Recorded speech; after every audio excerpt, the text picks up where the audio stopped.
Les petits conseils du bain. Bonjour auditeurs de Bonjouir. Oh bah te voilà au bain avec moi. Bonjour Michel Rivera. Bonjour. Merci d'avoir accepté mon invitation dans ce bain. J'espère qu'il y a assez de mousse. C'est un plaisir. Il y a tellement de mousse, si vous pouviez voir, c'est amusant. Et j'ai mis un petit peu de gouttes de rose, spécialement pour vous. Merci. Est-ce qu'on peut se tutoyer? Allez. Petite question, pour commencer, je voudrais savoir quel objet serais-tu dans cette salle de bain? Je pense que je serai ce savon d'Alep. Oui. Il convoque Alep, comme l'Orient éternel, avec ses senteurs et ses douceurs. Est-ce qu'il y a du lait d'ânesse dedans? Alors non, il y a de l'huile d'olive et du laurier. Non, c'est juste le meilleur savon pour se laver. Il est doux et il caresse bien. C'est exactement ce qu'on veut. Et qu'est-ce qui te ferait plaisir de manger là tout de suite? Un nid de meringue avec à l'intérieur de la crème et plein de fruits rouges ou d'autres fruits. Une pavlova. Une pavlova au bain, avec plein de mousse. Si tu devais rester dans ce bain assez longtemps, on est pas mal, hein. Ça va, c'est pas trop froid, pas trop chaud? Ça va. D'accord. Sinon tu me dis, hein, je remets un petit peu d'eau chaude. Allez, j'en mets un petit peu. Voilà. Quel morceau aimerais-tu écouter? Un morceau de Piazzolla qui s'appelle Libertango. J'adore. J'adore le tango. Tu danses le tango? En fait, j'adore danser le tango toute seule parce que je sais pas vraiment le danser à deux. Ah mais ça, c'est un truc que les auditeurs peuvent faire. Exactement. Et j'adore parce que, en fait, ça me projette dans des ailleurs.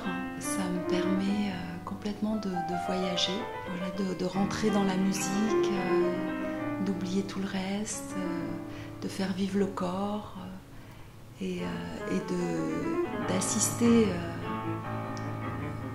à la surprise que c'est, les mouvements qui surgissent sans qu'on les ait prévus. Et est-ce que tu imagines un partenaire aussi ou tu danses toute seule? Bah non, la plupart du temps, je danse vraiment toute seule. Ou alors ça serait un partenaire un peu divin, quoi. Qui te regarde? Ça serait comme Dionysos qui danserait avec moi. Oh ouais. Ah ça c'est super parce que tout le monde peut le faire chez soi, puis s'imaginer voilà, tout un univers. On peut imaginer ce qu'on veut quand on danse, c'est qu'on ferme les yeux. J'ai même dansé un animal. Une fois en dansant, je suis devenue comme un loup. J'ai dansé mon loup. Ah ouais. C'était un peu un loup à la Tex Avery, j'ai beaucoup rigolé.